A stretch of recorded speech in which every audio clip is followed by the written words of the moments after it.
Merhaba,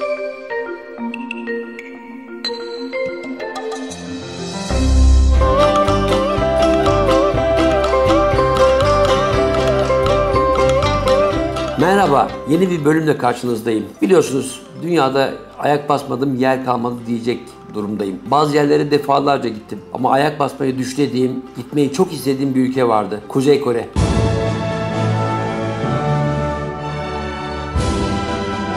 Ve nihayet gittim. Üstelik dünya gündemine düştüğü günlerde gittim. Nelerle mi karşılaştım? İnanılmaz. Biliyorsunuz gazetecilerin girmesi çok zor. Zaman zaman kotalı turist gruplarına gezinti izni veriyorlar. Tabii ki sınırlı, belirli koşullarda. Görüntünün ise sadece kontrollü elde edildiği bir ülke. Üstelik bugünlerde iki Kore'nin birleşmesi bile gündemde. Pyongyang'ın girişinde birleşme anıtı.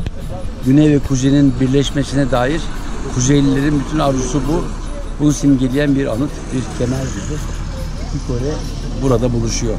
Meşhur oraya buraya roketleriyle tehditte bulunan roket adam Kim Jong-un'un ülkesi. Öncelikle bir otobüsle havaalanından alınıp başkent Pyongyang'a giderken inanılmaz yollar. Bizimkilerden çok daha güzel, daha iyi ama boş yollar. Nüfus çok az olacak ki trafik yok kadar. Ve gariptir. Modern binalar hiç de aklıma gelmeyecek bir şeydi. Yani dünyada yoksulluğun en yoğun olduğu ülkelerden biri diye söylenildi ama o Pyongyang'da neredeyse bizim o çok şikayet ettiğimiz AVM'lerin, beton binaların, demir gökdelenlerin, çelik kafeslerin olduğu bir başkent. Akşamları merak ettim kaçta kaça aydınlatılıyor diye. Bizim bulunduğumuz günlerde bayağı ciddi ışıl ışıldı bazıları.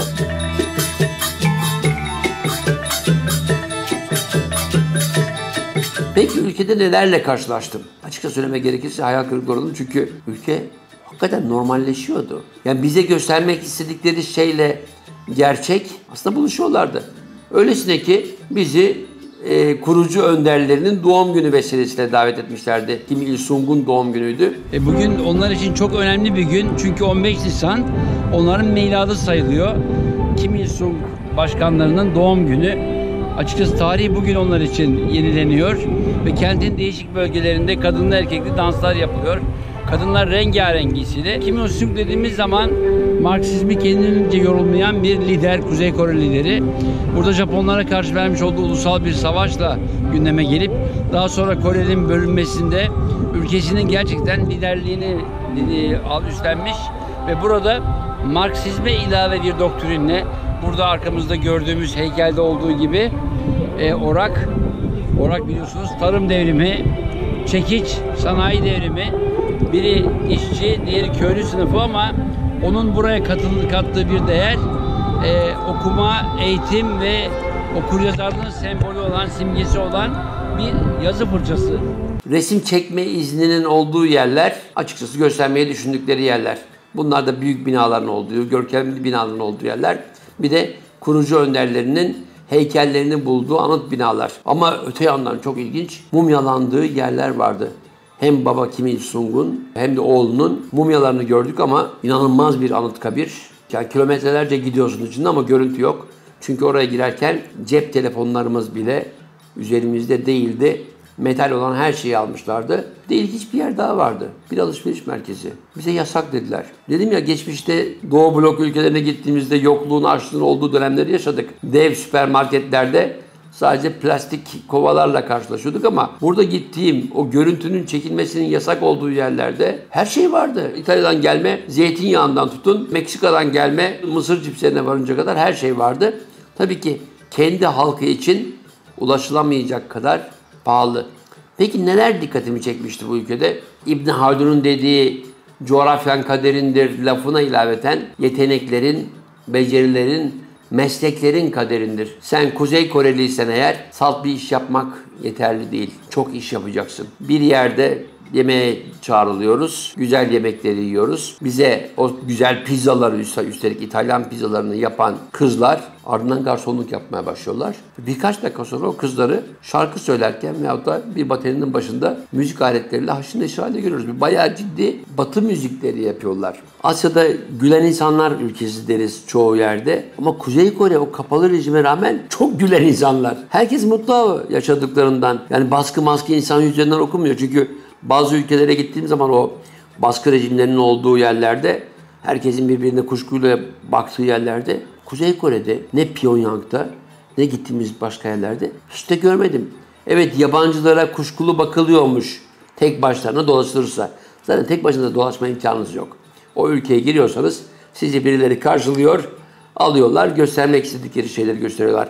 Bugün belki bizim davetimiz gereği birkaç törendi, anıt mezarlardı, alışveriş merkezleriydi. Ama onun dışında herkes güler yüzlü, herkes sevecen. Şu anda Kuzey Kore pasaportu bu. Biz turistlere verilen turistik bir hatıra. Ama özelliği resmimizi sonra yapıştıracağız. Gezdiğimiz her yerin özel bir damgası var. O damgalarla bu pasaportumuzu zenginleştireceğiz. Ben bugüne kadar 30'u aşkın pasaport tükettim. Çoğu yıprandı, bazıları kayboldu. Ama bu da bence kendi pasaportumun dışında hatıra olarak aldığım en güzel pasaport. Can we put the stamp please?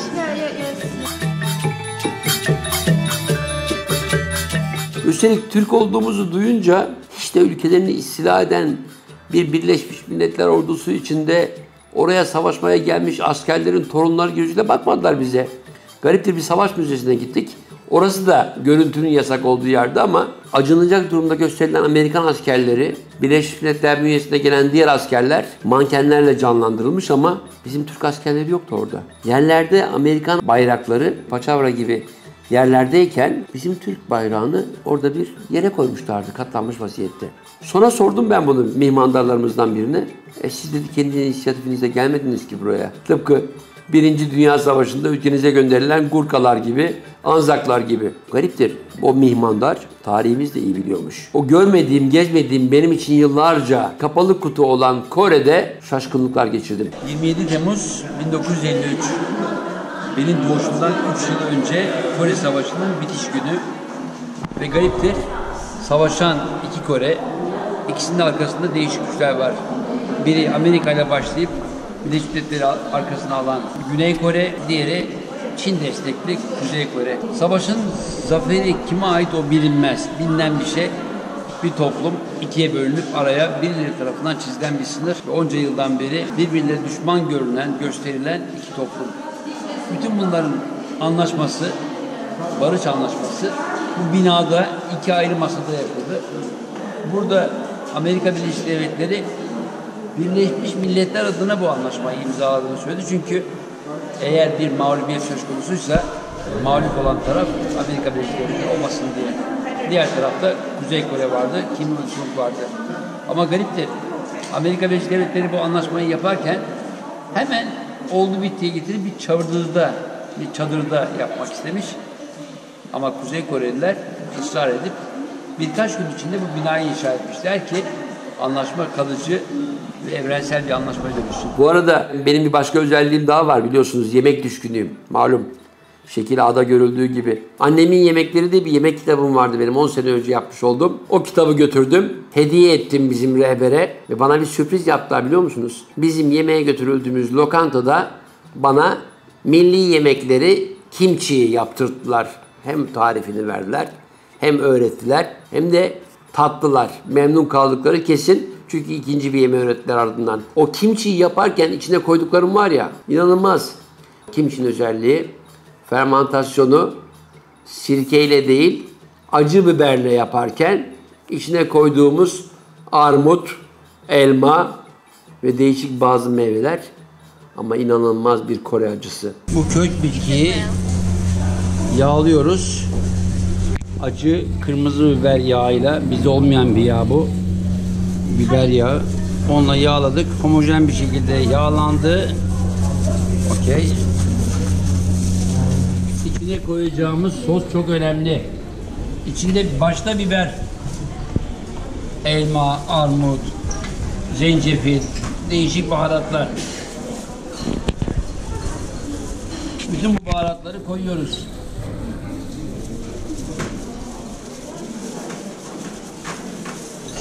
Sebzeleri koyuyorum. Sebzeler tabii otlar.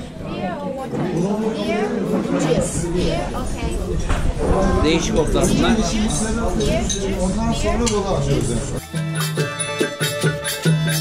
Şimdi içine bir yumurta sarısıyla beraber koyuyorum. Altı görünen yumurta, üstteki balık. Muhteşem. Muhteşem yemekler var dünyada. Tadılmadık lezzetler var. Onlarla da zaman zaman sizleri tanıştıracağım. Mutfaklarını keşfederken birdenbire aklıma geldi. Ya buraya bir daha gelip acaba bir Türk mutfağını Kuzey Koreli kardeşlerimize anlatalım mı? Niye diyorum? Çünkü dünyaya açılacak bir ülke. Neler var biliyor musunuz? Geçtiğimiz yüzyılın ortalarından itibaren o savaş coğrafyası bugün dünyanın en zengin organik tarım havzası. Zaten bu ülkenin şu anda bu kadar çok dünyanın gündeminde olmasının sebeplerinden biri dünya devi, teknoloji devi Güney Kore teknolojisiyle, sanayisiyle en büyük üretim mekanizmalarıyla dünyada gelişmişler arasında yerini alırken niye bu ülkenin bir organik tarım ülkesi olmaması? Başkent Pyongyang gelişmekte olan bir ülke imajını veriyor ama o bakir toprakları düşünebiliyor musunuz neler var? Üstelik dikkatimi çeken başka bir öğe, eğitim mükemmel. Girdiğimiz 4-5 tane okulda daha anaokulundan itibaren çocuklara kendi yerellerini, coğrafyaları, o ülkede kendileriyle beraber doğayı paylaşan canlıları anlattıkları gibi yeryüzünü anlatıyorlar. Yani fizik kuralları daha çocuklara anaokullarda öğretiliyor. Şu anda Türkiye ormanları üzerinde bir kitap var elimizde. Bir yandan